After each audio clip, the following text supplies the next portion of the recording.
ይህን ጥያቄ ከሰራችሁ የአውቶሞቲቭ ሲኦሲ 100% ታልፋላችሁ። ሰላም እንዴት ናችሁ? መኩ ነኝ። እንኳን ወደ መኩ ፕሬዘንትስ በሰላም መጣችሁ። ዛሬ የምንመለከተው በአውቶሞቲቭ ሜካኒክስ ሌቭል 4 ሲኦሲ ፓርት 4 ይሆናል። ከዚህ በፊት እንግዲህ ከፓርት 1 እስከ ፓርት 3 አይተናል። ዛሬ ደግሞ በፓርት 4 እንደተለመደው 10 ጥያቄዎችን ከነ መልሱና ከነ ሙሉ ማብራሪያው የምንመለከት ይሆናል። ከእናንተ የሚጠበቀው ቪዲዮውን ላይክ አድርጋችሁ መጀመር ብቻ ነው።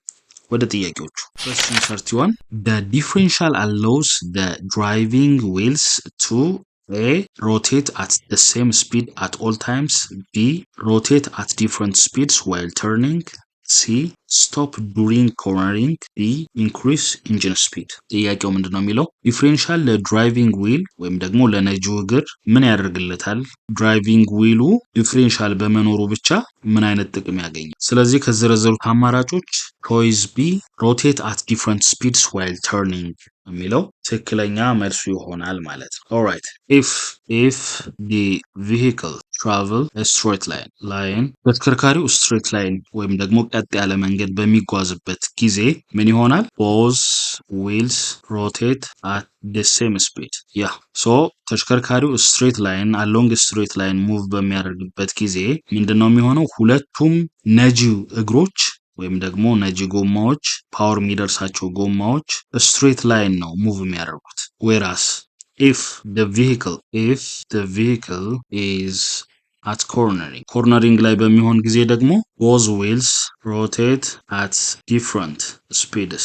ስለዚህ ተሽከርካሪው ኮርነሪንግ ላይ አሊያም ደግሞ ዳይሬክሽን እየቀየረ ከሆነ እየታጠፈ ከሆነ ደግሞ ምን ይሆናል? ሁለቱም እግሮች የተለያየ ስፒድ ነው የሚኖራቸው። ሁለቱ ነጂ እግሮች ወይም ደግሞ ድራይቪንግ ዊሎች የተለያየ ስፒድ ነው የሚኖራቸው። ይሄ የሚሆነው ግን ኮርነሪንግ ላይ አሊያም ደግሞ ተርኒንግ ላይ ሲታጠፍ mainly the outer wheel moves faster than the inner wheel የውጨኛው ጎማ ማለት ነው ወይም ደግሞ የውጨኛው እግር ከውስጠኛው እግር ይልቅ በከፍተኛ ፍጥነት ሙቭ ያደርጋል ወይም ደግሞ ሮቴት ያደርጋል ማለት ነው። that's why at different speed ወይም ደግሞ at different speed የሚሽከረከሩት ማለት ነው። ይህ እንዲሆን የሚያደርግላቸው ዲፍሬንሻል። ስለዚህ የዲፍሬንሻል ኮንትሪቢዩሽን እግር ላይ የተገጠመበት ዋነኛ ምክንያቱ ዲፍረንት ስፒድ እንዲኖረው ነው ሁለቱ እግር ማለት ነው። ዲፍረንት ስፒድ ባይኖሩስ ሁለቱ ነጂ እግሮች ዲፍረንት ስፒድ ባይኖራቸው ወይም ደግሞ የተለያየ ስፒድ ባይኖራቸውስ ኮርነሪንግ ላይ አሊያም ዳይሬክሽን ሲቀየር ዳይሬክትሊ ተሽከርካሪው ከፍተኛ ስፒድ ላይ ከሆነ እንዲገለበጥ ነው የሚያደርገው። ምክንያቱም ተሴም ስፒድ ከሆኑ ሁለቱም ወደፊት እንግፋ ነው የሚለው። ኦር ደግሞ ስሎሊ ከሆነ የሚሄደው ተርኒንግ ራዲየሱ በጣም ሰፊ ይሆናል ማለት ነው። በ2 ሜትር ራዲየስ ውስጥ የሚዞር ከሆነ መኪናው 6 ሜትር ላይ በቃው ይችላል ማለት ነው ለመዞር። ስለዚህ 10 ጊዜ የኋላ ማርሽ ሊያስገባ ይችላል ማለት ነው። ያን ለማስቀረት ዲፍሬንሻል እጅግ አስፈላጊ የሆነ ኮምፖነንት ነው ማለት ነው። mainly ሁለቱን የቀኝና የግራ እግር ዲፍረንት ስፒድ እንዲኖራቸው ነው የሚያደርገው ማለት ነው። this one is very important at cornering. allows left and right wheels to rotate at different speeds.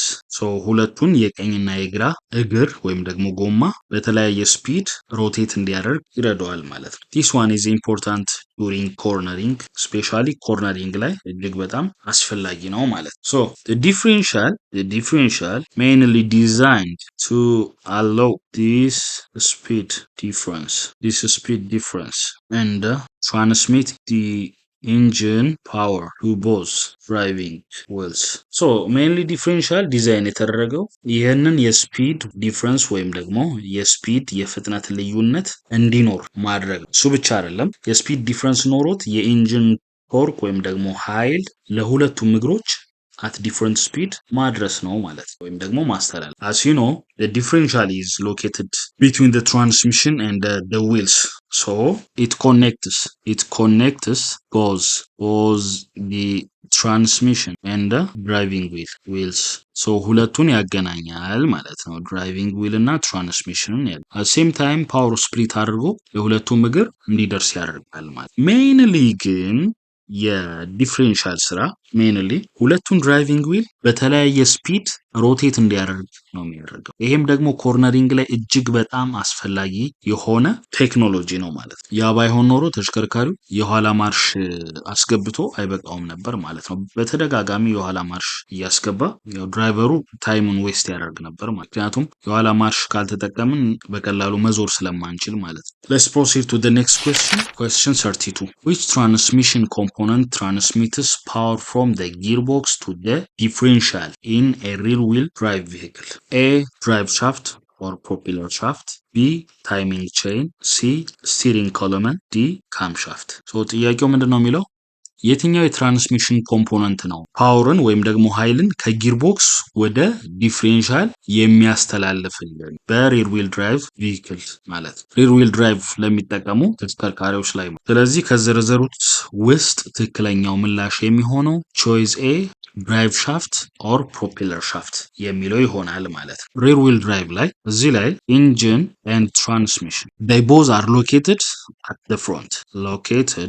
the front ከፊት ለፊት ነው ሎኬት የሚሆኑት ማለት ነው ሪር ዊል ድራይቭ ላይ at the same time and the differential is at the rear which is with the axle ማለት ከድራይቪንግ ዊል ጋር ነው የሚሆነው ከኋላ ማለት so ድራይቭ ሻፍት ወይም ደግሞ ዲፍሬንሻል ስንመለከት the drive shaft or ደግሞ propeller shaft this one is located in between the transmission and the differential ምክንያቱም ኢንጂን እና ትራንስሚሽን ከፊት ለፊት ከሆነ ዲፍሬንሻል ደግሞ የኋላ እግር ላይ ከሆነ የግድ የሆነ ብሪጅ ያስፈልጋል ፓወር ትራንስፈር የሚያደርግ ምክንያቱም በመሃል ኦፕን ስለሆነ ማለት ሉክ ፍሮንት ኢንጂን ሪር ዊል ድራይቭ ቢሆን ፎር ኢንስታንስ ፍሮንት ኢንጂን ሪር ዊል ድራይቭ ኢንጂኑ ያለው ከፊት ለፊት ነው ነጂው እግር ደግሞ የኋላ እግር ነው ማለት በዚህኛው ሴናሪዮ ድራይቭ ሻፍት እጅግ አስፈላጊ ነው ወይም ደግሞ ፕሮፔለር ሻፍት እጅግ አስፈላጊ የሆነ mechanical component drive shaft so it have high contribution to transfer the power from the transmission to the differential ስለዚህ the drive shaft transfer rotational power from the transmission to the differential ከትራንስሚሽን ወደ ዲፍሬንሻል ሮቴሽናል ፓወርን ወይም ደግሞ ሮቴሽናል ሞሽንን ትራንስፈር ያደርግልናል ማለት ማን ድራይቭ ሻፍት ወይም ደግሞ ፕሮፔለር ሻፍት so look we are expected to identify or recognize the power flow here power flow understand ማድረግ መቻል አለብን power flow in the scenario of front engine rear wheel drive በዚህኛው ምሳሌ ነው የምትወስዱት ፍሮንት ኢንጂኑ ከፍሮንት ነው ድራይቪንግ ዊሉ ደግሞ የኋላ ማለት ሎክ የመጀመሪያው ፓወር ጀነሬት የሚያደርገው ኢንጂን አለ ኢንጂን which is the power plant ከኢንጂን ወደ ክለች ይገባል this one is a coupling ትራንስሚሽን እና ኢንጂንን ካፕል የሚያደርግ ወይም ደግሞ የሚያገናኝ ማለት ከዛ በኋላ ትራንስሚሽን ይኖራል ትራንስሚሽን this one is very important element in order to multiply the engine torque ማለት ነው የኢንጂንን ቶርክ መልቲፕላይ ለማድረግ እጅግ በጣም አስፈላጊ የሆነ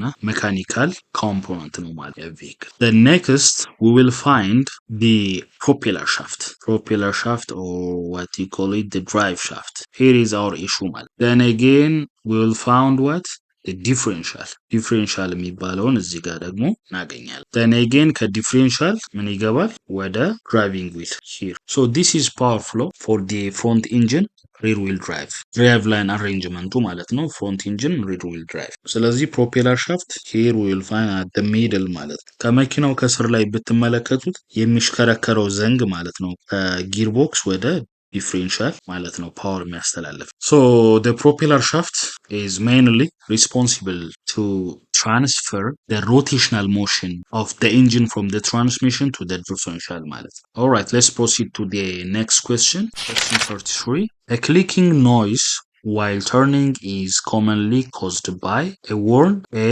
water pump B. CV joint C. alternator bearing D. brake booster ጥያቄው ምንድነው የሚለው question 33 a clicking noise while turning is commonly caused by a worn A. water pump B. CV joint C. alternator bearing D.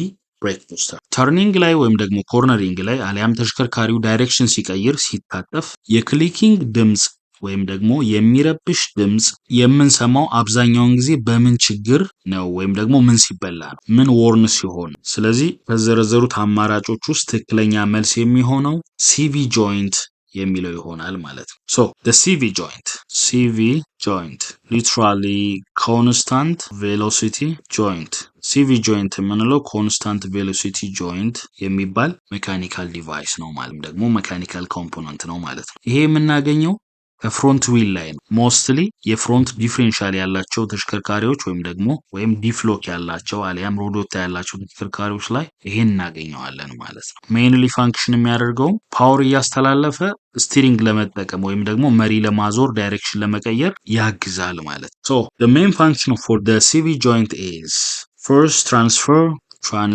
torque to the driving wheels. The other thing allows movement while the wheels turn and move. So mainly ጎማው ወይም ደግሞ ተሽከርካሪው እየተንቀሳቀሰ ወይም ደግሞ እየሄደ ሙቭመንት እንዲኖረውና at same time ተርን እንዲኖረው ነው የሚያደርገው። ስለዚህ CV joint ለምሳሌ ዲፍሎክ አስረን ወይም ደግሞ ሮዶታ አስረን አራቱም እግር ፓወር እያገኛል። በዚህ ሰዓት at same time ስቲሪንግ ተርን ብናደርግ ወይም ደግሞ መሪ ብናጥፍ መሪ እያጠፍን እያለ የፊት ለፊት ጎማ በሆነ ዲግሪ ታጥፏል ዳይሬክሽን ለመቀየር እንዲያስችለን ማለት ነው። ስለዚህ ጎማው ወይም ደግሞ እግሩ ታጥፎ እያለ at same time ፓወር እየደረሰው እንዲሆን የሚያደርገው CV joint ነው ማለት ኮንስታንትሊ ቬሎሲቲ እንዲኖር ተርኒንግ ላይ at same time ደግሞ along straight ዳይሬክሽን ማለት ነው። ፓወር ለእግሩ እንዲደርስ ያደርጋል ማለት ነው። ሶ CV joint የሚገኘው ፍሮንት ዊል ላይ ብቻ ነው። ሶ this one the CV joint found at front wheel ላይ ማለት ነው። So the CV joint is found at the front wheel. All wheel steer ላይ ግን ልናገኘው እንችላለን። We may find exceptional ማለት ነው። Exceptionally you may find at all steer wheel ሁሉም እግር ላይ መሪ ያለበት ወይም ደግሞ ተሽከርካሪው ዳይሬክሽን በሚቀይርበት ሰዓት ሁሉም እግር ተርን የሚያደርጋል ወይም ደግሞ ይሄ ተርኒንግ ራዲየሱን ለመቀነስ ኦል ስቲር የሚባል ሲስተም አለ። አራቱም እግር ላይ መሪ ስናዞር አራቱም እግር የሚንቀሳቀስ ማለት ነው። ስለዚህ እንደዛ አይነት ቴክኖሎጂ የሚጠቀም ተሽከርካሪ ከሆነ ኤክሰፕሽናል ኬዝ ይኖረዋል CV joint አራቱም እግር ላይ ግን ይሄ ሬር ኬዝ ነው።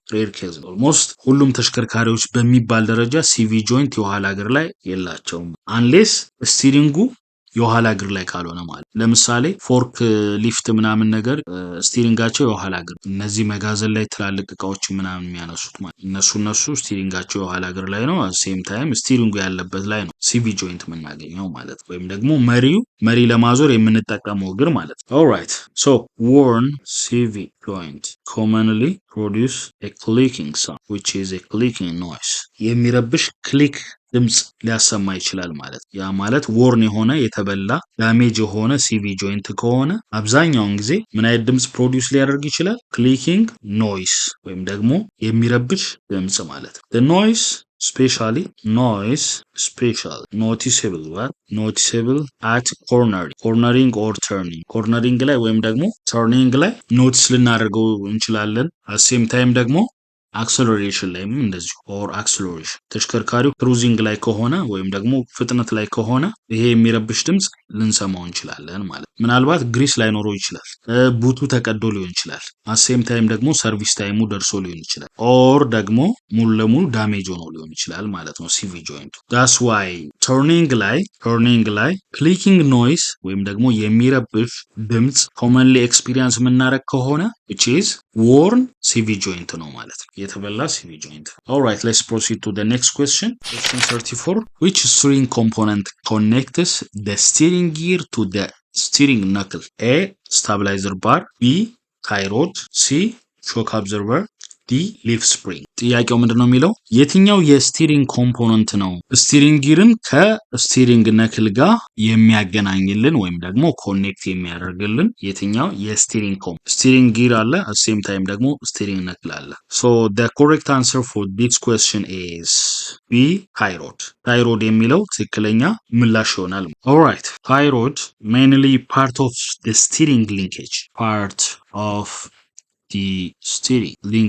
የስቲሪንግ ሊንኬጅ ፓርት ነው ማለት ነው tie rod so steering linkage in a sense which connects the steering gear to the knuckle ማለት ነው at same time which connects the steering gear to steering knuckle ስለዚህ steering gearን ከsteering knuckle ኮኔክት የሚያደርግ ወይም ደግሞ የሚያገናኝ ሊንኬጅ ነው ማለት ነው። and the other thing which transfer steering movement, here is the main responsibility for the thyroid, so mainly transfer steering movement so ዋና ፋንክሽኑ የስቲሪንግ ሙቭመንትን ትራንስፈር ማድረግ ነው። ለምሳሌ ስቲሪንግ ዊር በምናጫውትበት ሰዓት የስቲሪንግ ሊንኬጅ አለ። ያ ሊንኬጅ አክቹዌት ያደርጋል። ስለዚህ ታይሮይድ ደግሞ ያን አክቹዌሽን ከስቲሪንግ ጊር ወደ ስቲሪንግ ነክል ማስተላለፍ ነው ማለት ነው። ስለዚህ ስቲሪንግ ነክሉ ደግሞ የሚንቀሳቀስ ከሆነ ጎማው ዳይሬክትሊ ይንቀሳቀሳል ማለት ነው። and this helps to turn the front wheel, so front wheel እንዲንቀሳቀስ ወይም ደግሞ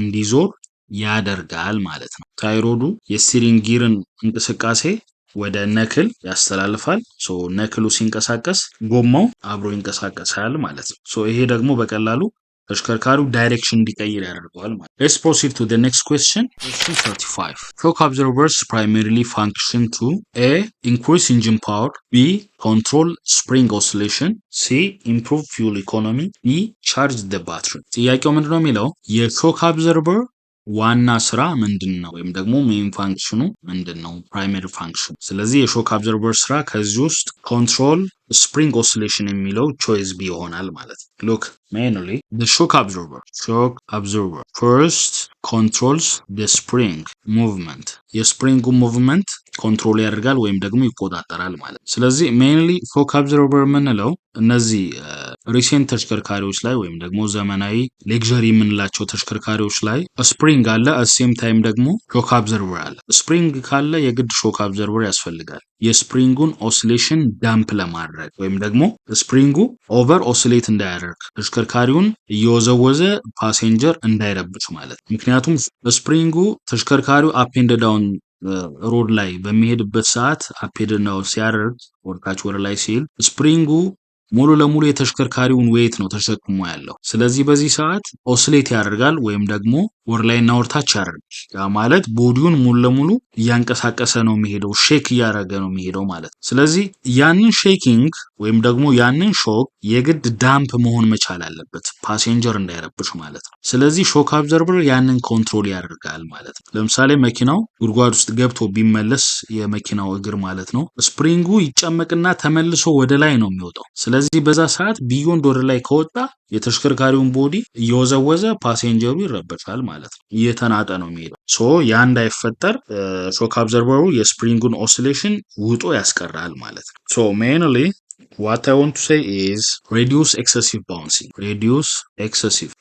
excessive የሆነ ባውንሲንግ ወይም ደግሞ አፕ ኤንድ ዳውን ወርታችንና ወር ላይ እሱ እንዳይኖር ያደርጋል ማለት ነው። ሊትራሊ it improves ride comfort የራይድን ኮምፎርት ወይም ደግሞ ተሽከርካሪውን በምንነዳበት ሰዓት ምቾት እንዲሰማ ያደርጋል ማለት ነው። ስለዚህ ኮምፎርትን ይጨምራል። ሌላኛው improves vehicle stability so ቬሂክሉ ስቴብል እንዲሆን ያደርጋል ማለት ነው። ማለት ኦቨር እንዳይንቀሳቀስ አንኮንትሮልድ እንዳይሆን ማለት ነው። ለድራይቨሩ ለኮንትሮሊንግ እንዲመች ያደርገዋል ማለት ነው። and also helps maintain higher contact with the road so በታየር እና በሮድ መሃል ያለውን ኮንታክት ይጨምራል ወይም ደግሞ ሜንቴን ያደርጋል ማለት ነው። ታየሩ ሮድ ግሪፕ እንዲኖረው ያደርጋል። ያ ማለት እየዘለለ መሄድ ከሆነ ለአደጋ ያጋልጣል ወይም ደግሞ ፓሴንጀሩን ምቾት ይነሳዋል ማለት ነው። ይሄም የጤና እክልን ያመጣል። so mainly the shock absorber is responsible to damp the oscillation of the spring, የስፕሪንጉን ኦሲሌሽን ዳምፕ የማረጋጋት ስራ ነው የሚሰራው ማለት so the shock absorber is really very essential part. Let's proceed to the next question. Question 36. Which brake fluid characteristics is most important for safe braking? A. High boiling point, B. low engine viscosity, C. high fuel octane, D. low battery voltage. ጥያቄው ምንድነው የሚለው አስተማማኝ ለሆነ ብሬኪንግ ወይም ደግሞ ፍሬን የትኛው የፍሬን ዘይት ባህሪ እጅግ አስፈላጊ ነው? ብሬክ ፍሉድ እንግዲህ የተለያየ ካራክተሪስቲክስ አለ። ከዛ ውስጥ ሴፍ የሆነ ብሬኪንግ ወይም ደግሞ አስተማማኝ የሆነ ፍሬን እንዲኖር ከሚያደርጉት ካራክተሮቹ ዋነኛው የትኛው? ከዘረዘሩት ውስጥ ቾይስ ኤ ሃይ ቦይሊንግ ፖይንት የሚለው ይሆናል ማለት ነው። so the brake fluid must have a high boiling point in order to operate a safe braking ማለት ነው። ሴፍ ብሬኪንግ እንዲኖር ወይም ደግሞ ብሬክ ሲስተሙ ሴፍሊ ኦፕሬት እንዲያደርግ ብሬክ ፍሉዱ ሃይ ቦይሊንግ ፖይንት ሊኖረው ይገባል ማለት ነው። ያ ማለት ከፍተኛ የሆነ ሙቀትን የመቋቋም ባህሪ ማለት ነው። at heavy braking the brake component generate high temperature so heavy braking ሲኖር ወይም ደግሞ ብሬኩ በከፍተኛ ሁኔታ ሲያዝ ሲረገጥ ማለት ነው። ስፔሻሊ ሰደንሊ የሆነ ነገር ገብቶብን ሊሆን ይችላል። በጣም ረግጠን ስንይዘው የብሬክ ኮምፖነንት ለምሳሌ ብሬክ ፓድ አለ፣ ብሬክ ሹ አለ፣ ሴም ታይም ካሊፐር አለ ወይም ደግሞ ዲስክ አለ፣ ድራም አለ። እነዚህ ከፍተኛ የሆነ ሙቀት ጀነሬት ያደርጋሉ። ከፍተኛ they will generate high amount of temperature because of their material behavior ማለት ነው። so ይህ ከሆነ ዘንዳ if brake fluid boils vapor bubbles form inside the hydraulic system ስለዚህ ብሬክ ኮምፖነንት ከፍተኛ የሆነ ሙቀት ጀነሬት አደረገ። at same time በዚህ ሙቀት ምክንያት ብሬክ ፍሉዱ ቦይል ቢያደርግ መፍላት ቢጀምር ምን ጀነሬት ይሆናል ወይም ደግሞ ምን ይፈጠራል? ቫፐር በብል ይፈጠራል ማለት ነው። ሶ ቦይል ከማድረጉ በፊት ወይም ደግሞ አይታችሁ ከሆነ ውሃ ሊፈላ ሲል ከውስጥ ላይ ልክ እንደ ኳስ ትናንሽ ኳስ በብል ነገር ይሰራል። ሶ እዛ ውስጥ ስፔስ አለ እነዛ በብሎች ውስጥ ማለት ነው። ውሃው መፍላት ሲጀምር ደግሞ ወደ ላይ እየወጡ ይፈነዳሉ ማለት ነው። at same time ብሬክ ፍሉድ መፍላት ቢጀምር ቫፐር ፎርም ያደርጋል ማለት ነው። it will form a bubbles ቫፐር በብል ፎርም ያደርጋል ምን ውስጥ? ሃይድሮሊክ ሲስተም ውስጥ። ኢማጂን እዛ ሃይድሮሊክ ሲስተም ውስጥ ኤክስፔክት የሚደረገው ሃይ ፕሬሸር የሆነ ብሬክ ፍሉድ ወይራስ ቫፐር በብል ከተፈጠረ ግን ኢማጂን when you apply the brake pedal suddenly ማለት ስለዚህ ኮምፕረስ መሆን ይጀምራል። ያ ማለት ብሬኩ ወደ ይሄ ሶፍት ይሆናል ስትረግጡት ከመያዝ ይልቅ ወይም ከመጥበቅ ይልቅ እጅግ በጣም ሶፍት ይሆናል። ምክንያቱም ይሄ ቫፐር በብሉ ቦታ ይዞ ቆይቷል። ስለዚህ ኢኳል የሆነ ፕሬሸር አይኖርም ሃይድሮሊክ ሲስተም ውስጥ ሶ ፍሬም በቀላሉ መያዝ አይችልም ማለት ነው። at this time because vapor can be compressed ይሆናል and this causing the brake pedal to feel soft ብሬክ ፔዳሉ ሶፍት እንዲሆን ያደርገዋል እጅግ በጣም and this will lead reducing braking efficiencyውን በጣም ይቀንሷል። it will reduce the braking efficiency of the brake system for the vehicle ማለት so ይሄ ኮንዲሽን አክቹአሊ ቫፐር ሎክ ነው የሚባለው because of the ቫፐር በብሉ ስለተፈጠረ በዚህ ምክንያት ሃይድሮሊክ ሲስተሙ ፕሬሸሩ ይቀንሳል፣ ብሬክ ፔዳሉ ሶፍት ይሆናል። ስለዚህ በትክክል ፍሬን አይዝም ማለት ኮንዲሽን ምን ተብሎ ይጠራል? ቫፐር ሎክ ተብሎ ይጠራል። this is called a vapor lock ተብሎ ይጠራል ማለት ነው። so for this reason the brake fluid must have high boiling point ሊኖረው ይገባል ማለት ነው። ይህም ለምን ይጠቅመዋል? ቫፐር ሎክ እንዳይኖር ሃይድሮሊክ ፕሬሸሩን ሜንቴን ለማድረግ at same time ደግሞ ሪሊየብል የሆነ ብሬኪንግ እንዲኖር ያ ማለት ሴፍቲን ኢምፕሩቭ ለማድረግ so the one and very important brake fluid characteristics is high boiling in order to make safe braking operation. Let's proceed to the next question. Question 37. The ABS warning light remains on after the engine starts. This most likely indicates A. Normal operation, B. An ABS system fault, C. Full brake fluid reservoir, D. Proper wheel alignment. ኢንጂኑ ከተነሳ በኋላ የኤቢኤስ ዋርኒንግ ላይት ወይም ደግሞ አንቲላክ ብሬክ ሲስተም ዋርኒንግ ላይት በርቶ ከቀረ ይሄ የምን ችግር ሊሆን ይችላል? ስለዚህ ከዘረዘሩት ውስጥ አን ኤቢኤስ ሲስተም ፎልት የሚለው ትክክለኛ መልሱ ይሆናል። ኦልራይት ኤቢኤስ so anti-lock braking system so ABS system which prevents the wheel from locking so suddenly brake up ላይ በመናደርግበት ሰዓት ብሬክ ሎክ አፕ ያደርጋል so ያ እንዳይፈጠር ይሄ ሲስተም ያግዘዋል ማለት ነው ብሬኪንግ ሲስተሙ ወይም ደግሞ የተሽከርካሪ የፍሬኑ ሲስተም። ስለዚህ እግር ሎክ አደረገ ማለት ወይም ደግሞ ፍሬኑ ነክሶ ቀረ ማለት ስቲር ማድረግ አንችልም፣ መሪ መዘወር አንችልም። ያ ማለት ከፊት ለፊት ያለን ነገር ገጭተን ነው የምናልፈው ማለት ነው። ሶ ያ እንዳይፈጠር አንቲላክ ብሬኪንግ ሲስተም ብሬኩ ሎክ እንዳያደርግ ያግዘዋል ማለት ነው። ስፔሻሊ ሰደንሊ ብሬክ አፕ ላይ ስናደርግ በድንገት ማለት ነው ፍሬን ሎክ ያደርግ ያ እንዳይሆን ሲስተሙ ይሰራል ማለት ነው። ሶ ይሄ ሲስተም ደግሞ ፎልት ካለው ዋርኒንግ ላይት ያበራል። ዋርኒንግ ላይቱ ግን ፎልት መኖሩን የሚናገረው ሁሌም በርቶ ሲቀር፣ ለምሳሌ ቁልፍ ኦን ስናደርግ ይበራል ዋርኒንግ ላይቱ፣ ነገር ግን ኢንጂን ሲነሳ መጥፋት መቻል አለ። ኢንጂን ከተነሳ በኋላ በርቶ ከቀረ ኤቢኤስ ሲስተሙ ላይ ችግር አለ ማለት ነው። ወይ ሴንሰሩ ላይ፣ ወይ ሶሎኖይዱ ላይ፣ ወይ ሞጁሌተሩ ላይ wherever it is ብቻ ችግር አለ እያለ። ስለዚህ we are expected to check with diagnosing tool ማለት OBD2 ስካን ቱል ተጠቅመን ቼክ ልናደርገው ይገባል ማለት ነው። alright so the ABS warning light ABS warning light normally goes off. Normally goes off after system check. System check. ሲስተሙ ራሱን በራሱ ይፈትሻል። ቁልፍ ኦን እንዳደረግን ይበራና ሲስተሙን ቼክ ያደርገዋል ሲግናል ልኮ ማለት ነው። ሶ ሲስተሙ እንዳለ የሚሰራ ከሆነ ይጠፋል መቼ ኢንጂኑ ሲነሳ ማለት። ስለዚህ ቁልፍ አብርተን የሚበራው የኤቢኤስ ዋርኒንግ ላይት ኢትስ ኮልድ ሲስተም ቼክ ነው የሚባለው ማለት ነው። ሲስተሙ ራሱን በራሱ ቼክ ያደርጋል። ሉክ ሂር ኢዝ ዘ ፕሮብሌም if the light which is the warning light ማለት ነው remains on probably what possible ABS fault ABS ሲስተም ላይ ፎልት አለ ማለት ነው። ምኑ መብራቱ በርቶ የሚቀር ከሆነ ማለት ነው። ሲስተሙን ቼክ አድርጎ እዛው በርቶ የሚቀር ከሆነ which is ABS fault አለ ማለት ነው። So what is expected from us? The system should be diagnosed መደረግ መቻል አለበት ማለት። We remind that do not ignore the ABS warning light.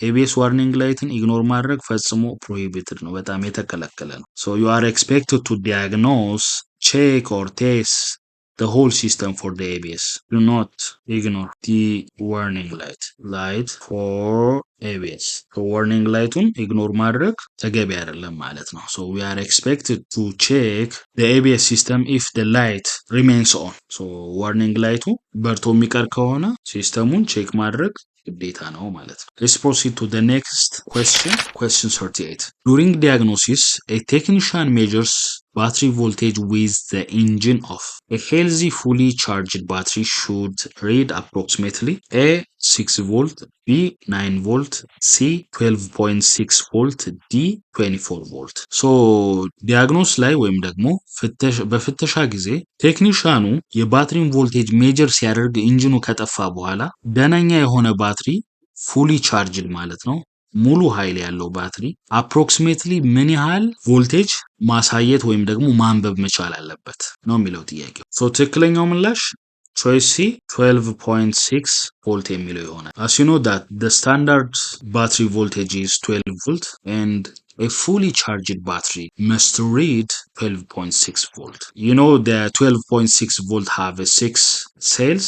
Every cell have 2.1 voltage. Each cell will produce 2.1 volts. So when you add the 6 cell voltage, you will find finally 12.6 volts. So look, the standard automotive battery voltage is 12 volt 12 volt ነው ስታንዳርድ የሆነ የአውቶሞቲቭ ባትሪ ማለት ነው have a 12 volt generally 12 volt ብለን ነው whereas a fully charged battery with engine off must read approximately which is 12.6 volt 12.6 volt ሊይዝ ይገባል ማለት ነው fully charged የሆነ ኢንጂኑ ከጠፋ በኋላ why the engine should be off because the engine have or the vehicle have a battery charging system so that charging system will charge the battery ስለዚህ ኢንጂኑ ካልጠፋ ያ ቻርጂንግ ሲስተም ወይም ደግሞ ኦልተርኔተሩ ባትሪውን ፊድ ሊያደርገው ይችላል ማለት ነው ወይም ደግሞ ሊሞላው ይችላል ማለት ነው ስለዚህ ሜጀር ስናደርግ የባትሪውን ቮልቴጅ ሳይሆን የኦልተርኔተሩን ቮልቴጅ ነው ሜጀር የምናደርገው በዛ ሰዓት ማለት ነው ኢንጂኑ እስካልጠፋ ድረስ so be remind that battery voltage can indicate state of charge የባትሪ ቮልቴጅ ማለት ነው የባትሪ ቮልቴጅ ከረንትሊ ያለውን የባትሪውን ኃይል ያሳየናል ማለት ነው it will show us or it indicate the state of charge for the battery. Question 39. Which workshop practice best helps prevent accidental electrical short circuits during major electrical repair? A. Disconnect the negative battery terminal first. B. Disconnect the positive battery terminal first. C. Remove the alternator. D. Remove all fuses.